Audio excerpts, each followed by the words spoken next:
you take a seat right over there. What was on the agenda tonight? I was just gonna take her out and show her around. Take her out and show her around where? Fairfield. Fairfield. That's it. And what exactly were you going to show her? The beach, sites to go to. So you're the welcome wagon here in Fairfield. So the man you just saw right there is the famous host of the Dateline NBC series To Catch a Predator, a show where Chris Hansen demonstrates his wizard-like mastery over the force by ordering predators that are lured to the scene based on professionals and law enforcement with the advice of lawyers to sit down at his command, and for some reason they do it each and every time. Now, of course, this show was a huge hit on NBC for a long period of time. Chris Hansen has tried many an unsuccessful revival of the series, but he still has a lot of credibility with a lot of people due to the viral nature of this particular series after it went off the air. However, this has also spawned through TikTok, everybody's favorite social media, a trend of social media users trying to imitate Chris Hansen, trying to lure their own predators to the scene of crimes in order to achieve viral fame. However, many a time these setups are absolutely horrible, and today we're going to talk about 5 students at Assumption University who ended up beating and attacking an innocent man after inciting a mob of 30 against him, despite the fact that through all the court documents, what we discover, the 22-year-old man thought he was going to meet up with an 18-year-old girl, which would be above the age of consent, a legal adult. And yes, this is disastrous, and it's important to talk about this because the consumption of this basically paper-thin content is what fuels these people, and now we're seeing a rise in these kind of attacks, and they're completely unjustified. Now, we're going to get into this, but before we do, I want to thank everybody who supports this channel via actualjusticewarrior.com/join. Give me the money. Give me the money, okay? So look, this should obviously go without saying, but I know somebody out there in the comments right now has already typed away a mean comment about how I'm defending predators or something of the sort. So obviously, in case you guys are unaware, I am against child predators. Child predators are bad. I know this is my boldest, most controversial statement ever on this channel, but that is not what this story is about. What this story is about is a bunch of rank amateurs without the aid of law enforcement, without the aid of attorneys, not trying to fight predators, but instead trying to achieve viral fame, attacking an innocent man because they were wholly incapable of executing the scheme that they were trying to run. And the local news doesn't give you the best description of it, but I do want to play a little bit of it so you can hear it from them before I break down the details of this so you can understand exactly where the people at Assumption University completely messed up. 5 students at Assumption University are accused of luring a man on campus and attacking him. According to court records, the students used a dating app to create a catch-a-predator-style trap, but as WBZ's Samantha Cheney explains, they are now the subjects of a criminal investigation. I'm kind of in shock, actually. Driving on Assumption University's campus today, some were stunned learning that 5 students are now facing charges including kidnapping for participating in what police say was a to catch a predator TikTok trend. So real quick, I need you guys to understand some definitions and the distinction between false imprisonment and kidnapping. So typically, if you lure somebody to a location and they come of their own volition and then you spring the trap on them, then you refuse to let them leave, like happened in this scenario, you will be charged with false imprisonment instead of kidnapping. And typically, these charges are on par with each other, but kidnapping tends to be a bit worse than a standard false imprisonment charge, even though, depending on the jurisdiction, they could be equivalent in terms of sentence. However, in this particular case, what ended up happening was that they technically committed kidnapping because at one point in time during the altercation, the person who was victimized was grabbed by one of the suspects and shifted to another side of the room. In fact, if you guys are unaware,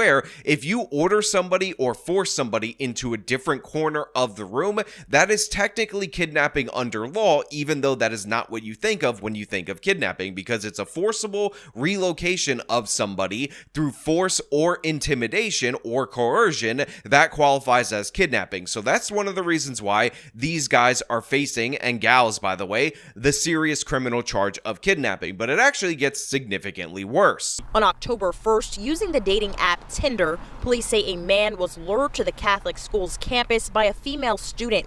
Police say she and other students intended to record him, then post the video online.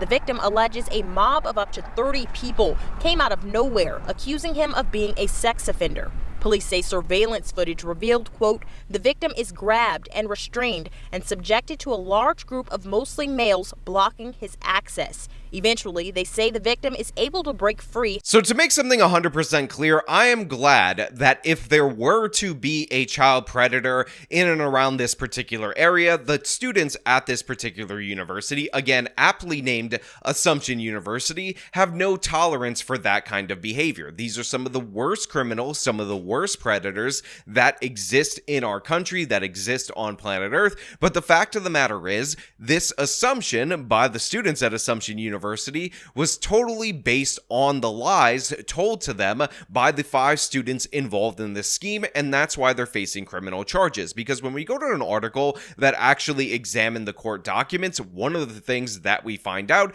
is that the 22-year-old male who was victimized by this mob in no way, shape, or form had any indication that he was meeting up allegedly with a minor. In fact, the Tinder profile was specifically set up to be an 18-year-old girl with photos and, by the way, the actual presence of a real 18-year-old girl. And it was only later on when they started filming that they informed people that were outside of the original 5 group that they thought that this guy was some kind of predator, or they wanted them to believe that they were some kind of predator, again, for the viral fame. But there is no indication, according to law enforcement, according to the court documents, from any of the chat logs, from anything indicated by the profile, that this 22-year-old male was trying to meet up with a minor in any way, shape, or form. On top of that, one of the places that this occurred was at the university campus, in a basement room at the college. So again, imagine you're this person, you're 22 years old,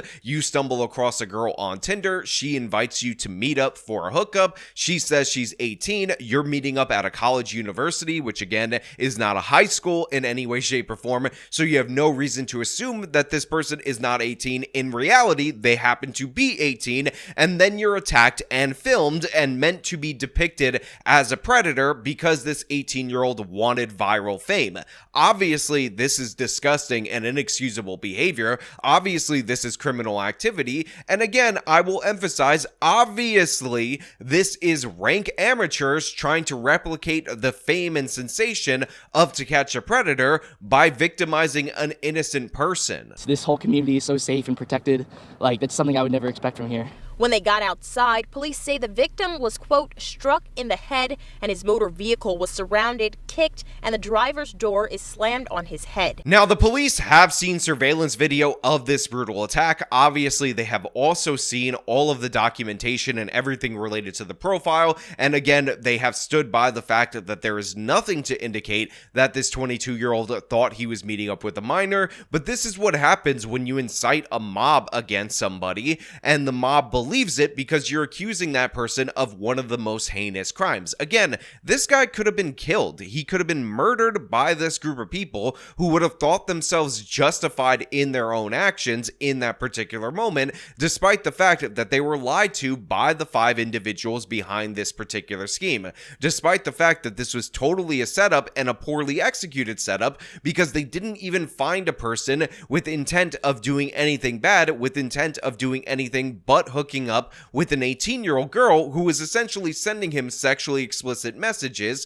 again, as an adult, not as a minor, not as somebody posing as a minor, in order to lure him for this viral fame. Now, my guess is what these guys ended up doing that were trying to get this viral TikTok moment, they were trying at first, or at certain periods of time, to lure genuine people that they thought were predatory to the scene of this particular crime in order to get that viral video. But of course, when they came on too strong, many people ended up rejecting them. They ended up deciding that that was something that they were not on board with, and thus you end up in a situation where they decide to lessen and lessen the signs for the people that they're trying to lure, and this guy ended up being completely unlucky. And again, we have third-party verification that there is no indication from any of the messages that he was coming to do anything that was wrong and or improper. A spokesperson from the university told us they could not comment on the ongoing investigation or disciplinary process, but said in part the behavior described in the court filing is abhorrent.